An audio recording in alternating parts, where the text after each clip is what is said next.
नमस्कार, स्वागत है आप सभी का। मैं हूं कृतिका और देश का सबसे भरोसेमंद चैनल डीडी न्यूज पर लेकर हाजिर हूं आपका अपना पसंदीदा शो खबरों का सरपंच न्यूज पंच। और इस कार्यक्रम के जरिए हम आप तक हर रोज वो तमाम खबरें पहुंचाते हैं जिन पर रहती है हम सभी की नजर। लेकिन न्यूज पंच में सिर्फ खबर नहीं होती, बल्कि होती है हर खबर की पूरी पड़ताल। तथ्य और आंकड़ों के जरिए आपको समझाते हैं खबर का हर एक बिंदु। और आज न्यूज पंच के जरिए जिन प्रमुख खबरों की करेंगे हम बात, सबसे पहले करेंगे उन 3 प्रमुख खबरों का रुख।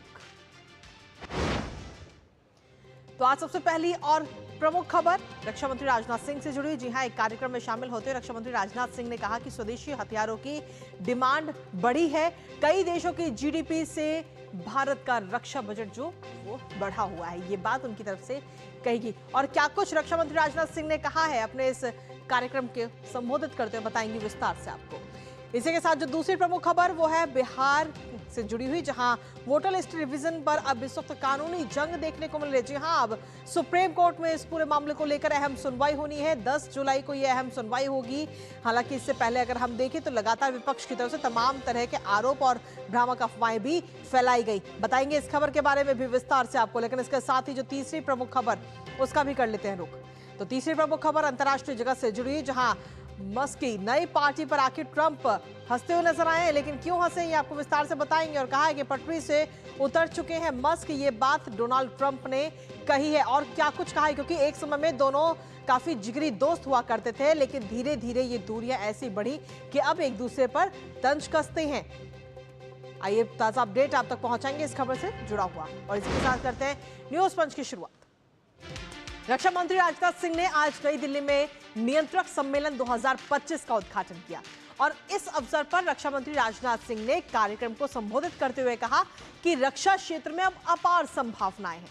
प्रधानमंत्री के नेतृत्व में आत्मनिर्भर भारत योजना के तहत हम रक्षा क्षेत्र में भी आत्मनिर्भरता हासिल कर चुके हैं।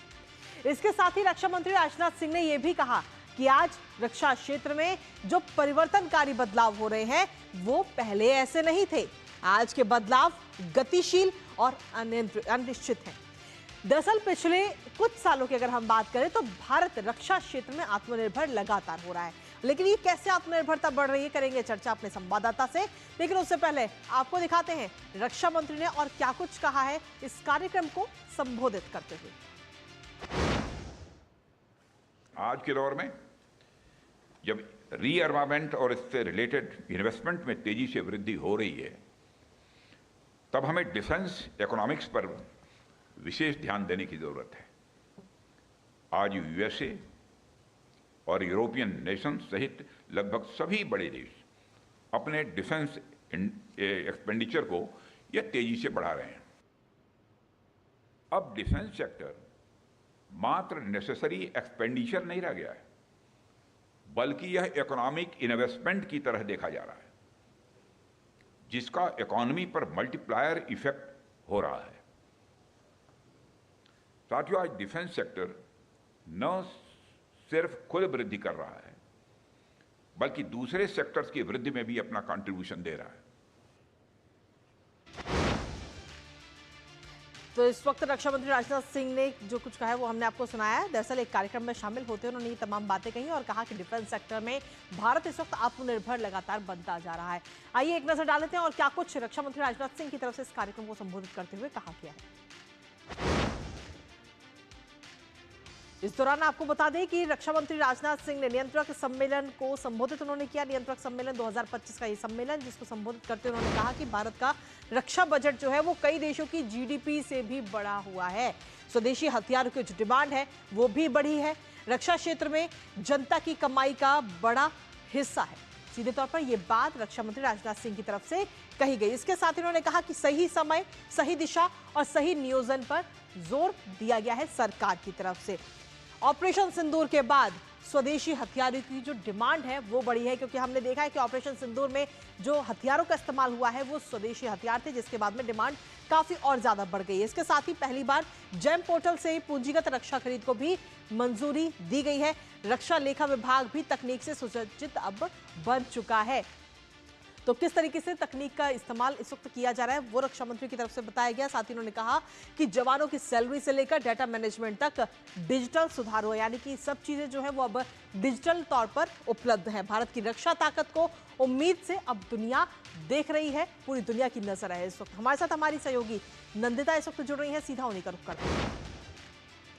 नंदिता, सीधे तौर पर हम देखें तो पिछले कुछ सालों में रक्षा मंत्रालय की तरफ से अगर हम देखें तो जो रक्षा का बजट है वो काफी ज्यादा बढ़ा है, और खास तौर पर अगर हम देखें तो आत्मनिर्भर होता हुआ भी डिफेंस सेक्टर में भारत नजर आ रहा है पिछले कुछ सालों पर।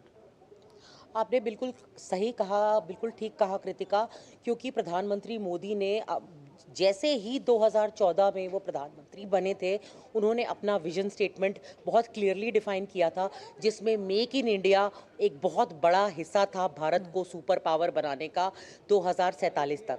हम जानते हैं कि ये आज़ादी का अमृत महोत्सव जब हमने मनाया तब हमने कुछ गोल सेट किए थे कि 2047 तक हम नया भारत जो है वो कैसा देखना चाहते हैं। और प्रधानमंत्री मोदी ने कहा था कि अगर भारत को $5 ट्रिलियन की इकोनॉमी बनना है कुछ ही समय के अंदर अंदर, तो उसको कम से कम $25 बिलियन का रक्षा उत्पादन स्वयं करना पड़ेगा, यानी अपने घर के अंदर होम ग्रोन टेक्नोलॉजीज को डिज़ाइन और डेवलप करके खुद हथियार वगैरह जो है मैन्युफैक्चर करने पड़ेंगे। और उसके प्रधानमंत्री मोदी ने ये भी कहा था कि make in India make for the world. ये 2022 में लखनऊ में जब डिफेंस एक्सपो हो रहा था तो प्रधानमंत्री मोदी ने कहा था कि make in India make for the world, यानी कि हम हथियार, फौजी साजो सामान, मिलिट्री हार्डवेयर सिर्फ अपने लिए ना बनाएं, बल्कि विश्व के जो हमारे साथी देश हैं या जो फ्रेंडली कंट्रीज हैं उनके लिए भी बनाएं। तो एक तरह से ये हमारे सुपर पावर बनने की कड़ी है। और आप जानती हैं कि कैसे आजकल की जो जंग छिड़ रही है दुनिया में, वो ड्रोन्स के द्वारा, एआई के द्वारा फ्यूचरिस्टिक वॉरफेयर हो गया है। तो उसके अंदर भी इन्वेस्ट करने के लिए हमारा जो रक्षा बजट है, जो आप जानती हैं 6,80,000 करोड़ रुपए है, वो पिछली बारी से 12% ज़्यादा है पिछले फाइनेंशियल ईयर से। कृतिका, आप कुछ बोलना चाह रही थी? जी, इसके साथ ही नंदिता अगर हम देखें तो इस दौरान रक्षा मंत्री की तरफ से ये भी कहा गया कि ऑपरेशन सिंदूर के बाद में जो भारत में बने हुए जो हथियार हैं उनकी डिमांड भी काफी ज्यादा बढ़ी है। विश्व स्तर पर कई देशों की तरफ से डिमांड आ रही है लगातार। कृतिका, ये फैक्ट है कि पिछले फाइनेंशियल ईयर, क्योंकि ये तो 2025 चल रहा है, 2024 से 25 वाला जो फाइनेंशियल ईयर था उसमें हमने 80 देशों को हथियार, सिस्टम, सब सिस्टम्स, पुर्जे, आर्म्स, बारूद, गोला बारूद आदि एक्सपोर्ट किए हैं, यानी कि निर्यात किए हैं। तो आप जो मेक इन जो ये इसलिए हो पा रहा है क्योंकि हम अपनी नीड्स को पूरी कर रहे हैं, साथी देशों की नीड कर रहे हैं। ब्रह्मोस जैसे वेपन्स जो हम अपने साथी देशों को, और आप जानती हैं कि ऑपरेशन सिंदूर में ब्रह्मोस ने कितना बखूबी जो क्रिटिकल रोल निभाया है कि एक तो दुश्मन के टेररिस्ट कैंप्स को पहली रात ध्वस्त किया, उनको डिस्ट्रॉय कर दिया, और उसके बाद जो ब्रह्मोस हमारी जो उसका जो दमखम है, यानी कि उसका जो कैपेबिलिटी है वो पूरी दुनिया ने देखी। और ये होम ग्रोन है। इंडिया और रशिया ने मिलकर एक कोलैबोरेशन के तहत ब्रह्मोस मिसाइल बनाई है, और इससे ज्यादा तेज सुपरसोनिक क्रूज मिसाइल दुनिया में है नहीं, अमेरिका के पास भी।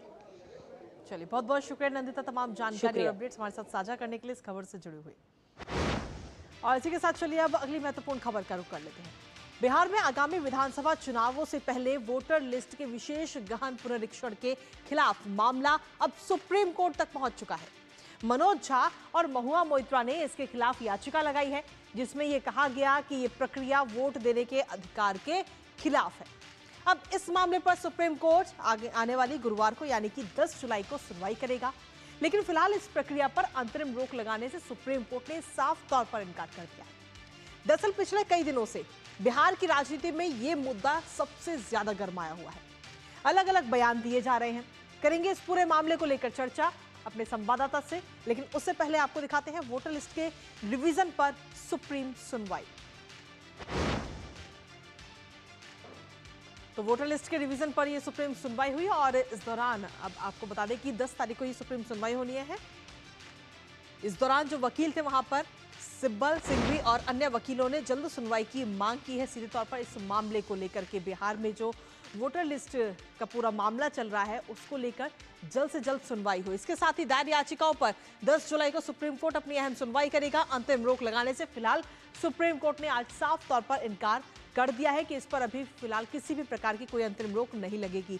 इसके साथ ही याचिकाकर्ताओं की जो अर्जी की कॉपी है वो चुनाव आयोग को भी दी जाए, ये आदेश इस वक्त दिया गया है। लेकिन इसके साथ ही वोटर लिस्ट के रिवीजन से जुड़ी हुई याचिकाओं पर भी अहम सुनवाई होगी। तो ये बड़ी अपडेट भी इस वक्त आपको बता रहे हैं। इसके साथ ही आपको बता दें कि मतदाता सूची के विशेष गहन पुनरीक्षण की को चुनौती भी दी गई है। किस तरीके से? आरजेडी के सांसद है मनोज झा, वो सुप्रीम कोर्ट पहुंचे सीधे तौर पर इस पूरे मामले को लेकर के, और उन्होंने इस पूरी प्रक्रिया को यानी कि एसआईआर प्रक्रिया जो है उसे बताया कि गलत समय पर और जल्दबाजी में ये प्रक्रिया की जा रही है। मनोज झा की तरफ से ये बात कही गई है और इसीलिए वो तमाम सवाल उठा रहे हैं। वहीं दूसरी तरफ अगर हम देखें तो तृणमूल कांग्रेस की सांसद महुआ मोइत्रा ने भी इस पूरे मामले को लेकर अपनी सहमति जताई है। मोइत्रा की तरफ से और पूरी प्रक्रिया को दलितों और वंचितों के वोटिंग अधिकार छीनने की साजिश मल्लिकार्जुन खड़गे की तरफ से ये बात कही गई है। सीधे तौर पर तमाम जो राजनीतिक दल हैं वो सवाल उठा रहे हैं। इस वक्त चुनाव आयोग द्वारा एसआईआर घोषित करने संबंधी संचार को रद्द करने की मांग इस वक्त इन सभी राजनीतिक दलों की तरफ से कही गई है। लेकिन इसके साथ ही इलेक्शन कमीशन की तरफ से कहा गया है कि कुछ लोग भ्रामक बयान देकर जनता को गुमराह करने की कोशिश कर रहे हैं। ये इलेक्शन कमीशन ऑफ इंडिया की तरफ से कहा गया है। तो सीधे तौर पर अलग अलग बयान सामने है। लेकिन इसी बीच चुनाव आयोग की तरफ से जो एक पूरी सूची जारी की गई है डॉक्यूमेंट्स की, वो क्या है एक नजर उस पर भी डाल लेते हैं कि अगर इन 11 डॉक्यूमेंट्स में से एक भी आपके पास है तो आपका वोटर लिस्ट से नाम नहीं हटेगा। 1 जुलाई 1987 के से प्रमाण पत्र या कोई भी डॉक्यूमेंट तब से लेकर अब तक के कोई भी आपके पास में सरकारी कागज होगा तो वो मान्य होगा। सक्षम प्राधिकारी द्वारा जारी किया गया जन्म प्रमाण पत्र यानी कि बर्थ सर्टिफिकेट आपके पास में है तो वो भी मान्य है। पासपोर्ट आपके पास में है तो वो भी पूरी तौर पर मान्य है वोटर लिस्ट के लिए। इसके साथ ही 10वीं या फिर कोई भी शैक्षणिक प्रमाण पत्र जो आपकी पढ़ाई लिखाई का कोई भी प्रमाण पत्र है वो भी मान्य है वोटर लिस्ट में अपना नाम जुड़वाने के लिए, अगर आपका नाम कटता है तो। इसके अलावा अगर हम देखें तो सक्षम राज्य प्राधिकारी द्वारा जारी स्थायी निवास प्रमाण पत्र जो है वो भी मान्य है। इसके लिए कुल 11 डॉक्यूमेंट्स है जिनकी लिस्ट ये जारी की गई है। वन अधिकार प्रमाण पत्र, जो लोग जंगलों में रहते हैं उनके लिए प्रमाण पत्र, और वो अपना प्रमाण पत्र देकर के वोटर लिस्ट में अपना नाम जुड़वा सकते हैं।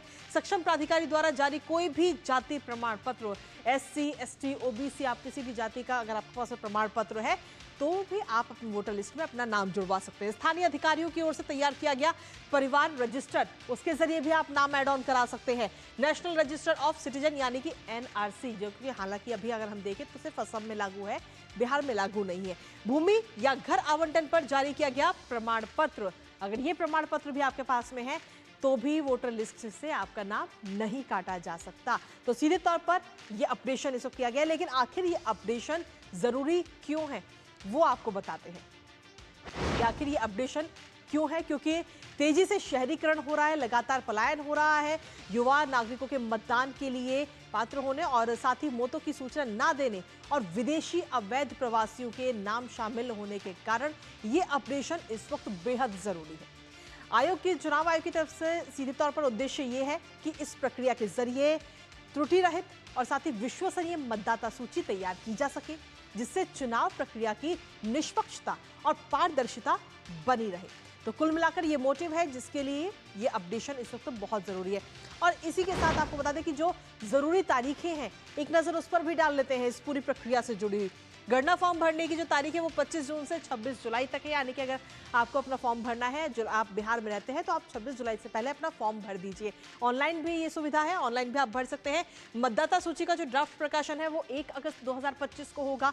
उसके बाद में दावे और आपत्तियों की तारीख 1 अगस्त से 1 सितंबर, यानी कि अगर आपको अपना नाम जुड़वाना है, हटवाना है या जो भी त्रुटियां होंगी, आपत्तियां होंगी, उनको सही करने के लिए 1 अगस्त से 1 सितंबर तक की तारीख।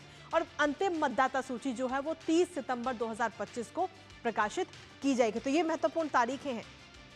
हमारे साथ हमारे सहयोगी ऋषि कुमार और साथ ही मधुरेश इस वक्त जुड़ रहे हैं, सीधा उन्हीं का रुख करेंगे। आज सबसे पहले मधुरेश आपके पास में आना चाहेंगे। ये पूरा मामला लगातार गर्माता जा रहा है और अब सुप्रीम कोर्ट में पहुंच चुका है। सुप्रीम कोर्ट 10 तारीख को इस पर अहम सुनवाई करेगा।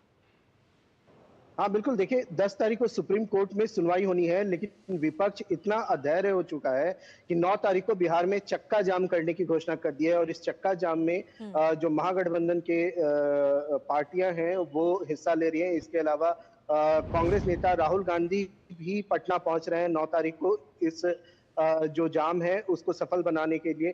इसको लेकर के आज पटना में एक प्रेस वार्ता भी की गई जिसमें तेजस्वी यादव के साथ ही कांग्रेस प्रदेश अध्यक्ष राजेश राम भी शामिल थे और भी जो घटक दल है उनके भी जो अध्यक्ष थे वो भी इसमें शामिल हुए और उन्होंने कहा ये सरासर एक कोशिश है दलित वोटरों को परेशान करने की, मुस्लिम वोटरों को परेशान करने की। जबकि इलेक्शन कमीशन के द्वारा लगातार ये बताया जा रहा है कि किसी भी तरीके से जो वैध मतदाता है उनके नाम को नहीं हटाया जाएगा, क्योंकि एक सिंपल बात है जो समझने की है वो ये कि अगर आपने वोटर आईडी कार्ड बनाया है तो उसके लिए कोई ना कोई डॉक्यूमेंट दिए होंगे और वही डॉक्यूमेंट दोबारा से मांगे जा रहे हैं, तो इसमें कहीं भी परेशानी की बात नहीं है। दूसरी बात यह है कि अगर किसी को लगता है कि बीएलओ की तरफ से कोई मिस इंफॉर्मेशन दिया जा रहा है या कोई परेशानी है, उसके लिए एक हेल्पलाइन नंबर जारी किया गया है, वो मतदाता वहां फोन करके अपनी समस्या का समाधान जान सकता है। इसके अलावा भी अगर कोई परेशानी होती है तो उसके लिए वेबसाइट पे सारी सुविधाएं दी गई हैं। आप बीएलओ के बजाय खुद से भी अपना फॉर्म भर सकते हैं। अगर किसी के माता पिता का नाम वोटर लिस्ट में है और बच्चों का बाद में ऐड ऑन हुआ है तो माता पिता के हिसाब से बच्चों को भी कोई भारी डॉक्यूमेंटेशन की जरूरत नहीं है, सिर्फ फॉर्म भर करके देना है। तो पूरी प्रक्रिया जो है वो इतनी साफ सुथरी है, लेकिन फिर भी जो मिस कम्युनिकेशन है और जो जो मिस इन्फॉर्मेशन है उसके कारण जो विपक्ष है उसका एडवांटेज लेकर के इसका पॉलिटिकल मोटिव ढूंढने की कोशिश करता है। ठीक है, आपके पास वापस आएंगे। ऋषि भी हमारे साथ लगातार बने हुए। ऋषि, सीधे तौर पर बिहार की राजनीति में पिछले काफ़ी समय से, जब से ये पूरी जो प्रक्रिया है वो शुरू हुई, तब से कई तरीके के बयान दिए जा रहे हैं, लोग गुमराह करने की कोशिश की जा रही है और ये कहा जा रहा है कि ये 11 डॉक्यूमेंट कैसे किसी के पास में हो सकते हैं, जबकि चुनाव आयोग ने ये कहा है कि इन 11 में से अगर एक डॉक्यूमेंट भी आपके पास है तो वोटर लिस्ट में आपका नाम बहुत आसानी से एड ऑन हो जाएगा, आपको सिर्फ एक फॉर्म भरना है।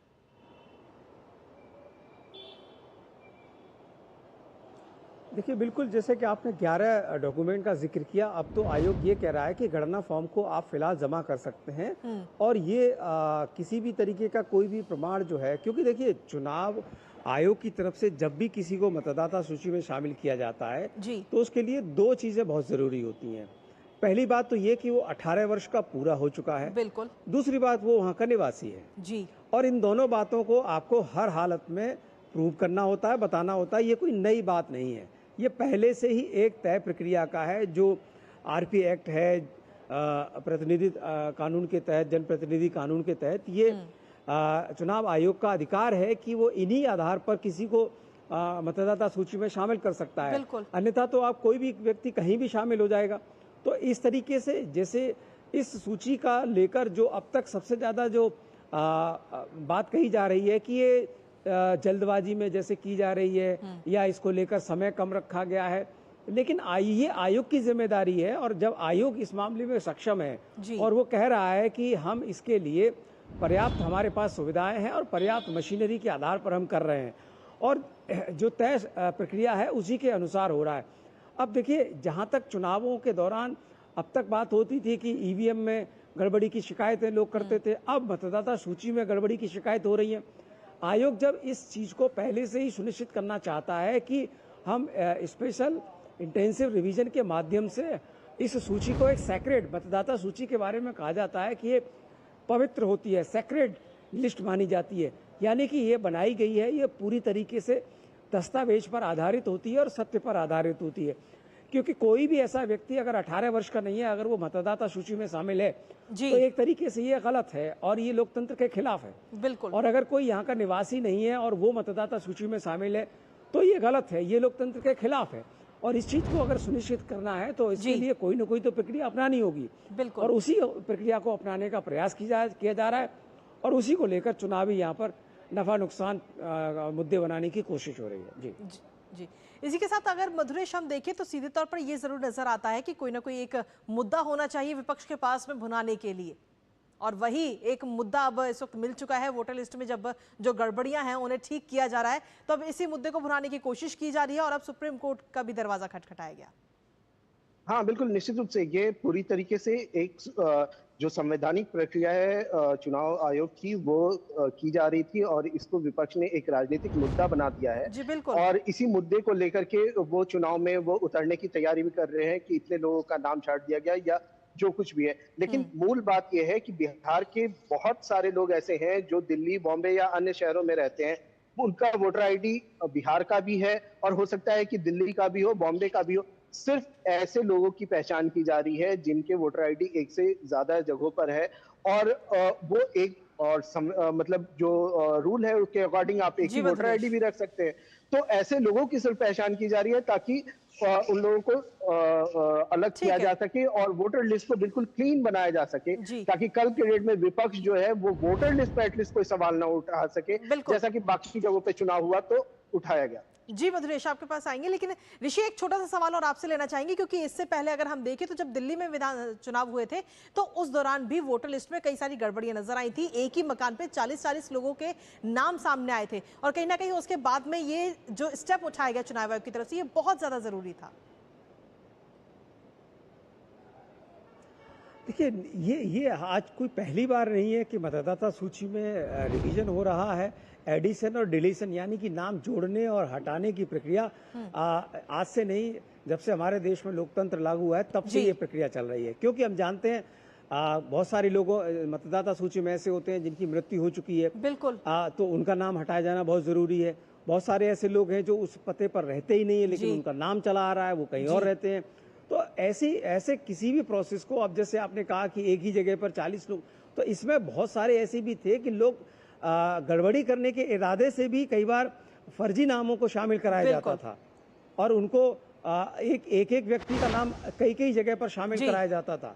तो इस तरीके के मामले भी कई बार देखने गए और इसके लिए चुनाव आयोग ने बार बार पहल की है। आपको याद होगा एक बार ये पहल की गई थी कि मतदाता सूची को आधार से जोड़ दिया जाए, बिल्कुल, जिससे कि आधार से अगर ये जुड़ जाता है तो उसको आइडेंटिफाई करना कि एक व्यक्ति एक ही जगह हो पाएगा। लेकिन ये मसला भी तब कोर्ट में गया और सुप्रीम कोर्ट में ये मसला गया तो वहां कहा गया कि इससे डाटा लीक होने का खतरा है, प्राइवेसी का खतरा है। तो आयोग की तरफ से जब प्रयास हुए हैं तो उसको चुनौती दी गई है और कोशिश की गई है कि वो परिवर्तन ना हो पाए। तो इसी तरीके से मुझे लगता है कि ये इंटेंसिव रिवीजन के समय पे दिखाई दे रहा है। जी चलिए, बहुत बहुत शुक्रिया ऋषि, और साथ ही मधुरेश आपका भी बहुत बहुत शुक्रिया तमाम जानकारी और अपडेट्स हमारे साथ साझा करने के लिए। और इसी के साथ चलिए अब तीसरी प्रमुख खबर का रुख कर लेते हैं। अंतर्राष्ट्रीय जगत से जुड़ी हुई है तीसरी महत्वपूर्ण खबर, जहां उद्योगपति एलन मस्क और अमेरिकी राष्ट्रपति डोनाल्ड ट्रंप के बीच एक बार फिर से अब जुबानी जंग शुरू हो चुकी है।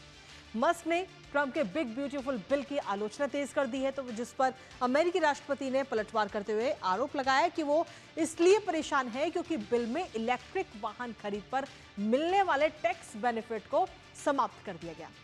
आपको याद होगा कि दुनिया के सबसे अमीर शख्स एलन मस्क ने पिछले साल राष्ट्रपति चुनाव के दौरान डोनाल्ड ट्रंप का खुलकर समर्थन किया था और उनके कैंपेन के लिए फंडिंग भी की थी, जिसके बाद वो ट्रंप की टीम में भी शामिल हो गए थे। पर अब ये दूरियां इतनी ज्यादा बढ़ गई हैं कि दोनों एक दूसरे पर एक के बाद एक बयान दे रहे हैं। करेंगे चर्चा अपने संवाददाता से, लेकिन उससे पहले आपको दिखा दें ट्रंप और मस्क में फिर छिड़ी जंग। तो ट्रंप और मस्क में एक बार फिर से ये जो जंग है वो छिड़ चुकी है, जहां नई पार्टी वाले बयान को हास्यास्पद डोनाल्ड ट्रंप की तरफ से बताया गया है। उन्होंने कहा है कि तीसरी पार्टी बनाना हास्यास्पद और मजाकिया है। सीधे तौर पर डोनाल्ड इस वक्त एलन मस्क की तरफ से जो तीसरी पार्टी बनाई गई है उस पर वो प्रश्न चिन्ह लगाए गए हैं। डोनाल्ड ट्रंप ने कहा कि मस्क जो है वो इस वक्त अपनी पटरी से उतर चुके हैं, ये बात डोनाल्ड ट्रंप ने कही और कहा कि मस्क का ये कदम सिर्फ भ्रम पैदा करेगा आम लोगों के बीच में। तो डोनाल्ड ट्रंप ये तमाम इस तरीके की चीजें कह के मजाक के अंदाज में नजर आए और ट्रंप का मस्क को सोशल मीडिया पर जवाब भी दिया गया है। मस्क ने आपको बता दें कि कल नई पार्टी बनाने का ऐलान किया था और उस ऐलान के बाद में ट्रंप की तरफ से ये तमाम बातें कही गई। साथ ही आपको बता दें कि अमेरिका पार्टी के ऐलान के बाद ट्रंप की तरफ से ये तीखी प्रक्रिया सामने आई है और इस पार्टी को मजाकिया बताया उन्होंने। साथ ही नई पार्टी बनाने की घोषणा को ट्रंप ने आलोचना भी की थी और कहा था कि ये नई पार्टी नहीं बन पाएगी और अब उन्हें वापस लौट जाना चाहिए, तमाम बातें कही गई थी। लेकिन आखिर आपको बता दें कि ट्रंप ने मस्क पर क्या तंज कसा है।